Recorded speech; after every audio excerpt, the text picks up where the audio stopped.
I want a house of gold. Hmm. I want all the gold in the world.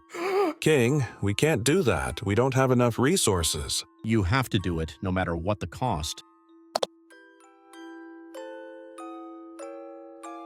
Today, you will recognize in person the most brutal dictators in the history of mankind, who were ruthless to everyone. Let's not drag this out. Let's get started. 8th, Saddam Hussein. Saddam Hussein was born on April 28, 1937. His childhood was spent in poverty, hunger, and harsh conditions. In 1968, the party in which Saddam Hussein hung out made a coup, and Saddam became the second man after President Ahmed Hassan al-Bakr. In 1979, he ousted al-Bakr and became president of Iraq, beginning a dictatorship. But it was not to be. Once in power, Saddam became paranoid. He feared overthrow and established tight control. His main enemies were the Kurds and Shiites, who actively resisted his rule. Saddam Hussein persecuted Shiites and Kurds for political and ethnic reasons. Shiites made up a large part of Iraq's population, and their uprisings threatened his power. In 1980, he banned a Shiite religious organization because they believed that the leadership of the Muslim community should belong to imams, i.e., those appointed by Allah, rather than elected officials. Because of this, he expelled thousands of Shiites to Iran. The Kurds in turn sought autonomy, which also threatened the regime. In 1988, during Operation Anfal, he used chemical weapons against the Kurdish population. It is estimated that between 50,000 and 180,000 Kurds were killed, and about 1 million became refugees during his rule. He started a conflict with Iran in 1988, where hundreds of thousands of soldiers and civilians were killed. In 1990, he invaded Kuwait, which led to the Gulf conflict and international sanctions that affected ordinary Iraqis. In 2003, the U.S. invaded Iraq, and Saddam's regime collapsed. He was found in an underground shelter. He had $750,000 in cash and 2 Kalashnikov assault rifles on him. On December 30th, 2006, he was executed. 7th, Francisco Franco. Francisco Franco was born on December 4th, 1892 in Ferrol, Spain. He entered the infantry academy and then went to serve in Morocco. There, he established himself as a brave and determined officer, and about him wrote quite flattering reviews. Franco came to power in 1936. As is often the case in such cases, it all began with a military coup. But what was not expected in Spain was the outbreak of the Spanish Civil War. On one side was the Popular Front, which included socialists, communists, anarchists, and republicans, and on the other side was the Spanish Phalanx. These are the guys who supported Franco. Well, as we know, such conflicts are not without casualties. When Franco was able to defeat the Popular Front, he began to actively consolidate his power. Those who were against him awaited serious consequences. Repression began. Many were imprisoned or forced to go into hiding. According to official data, during his rule, about 320,000 supporters of the Popular Front died, but Franco himself lost about 130,000 of his soldiers and supporters because of his harsh policy. He lived in general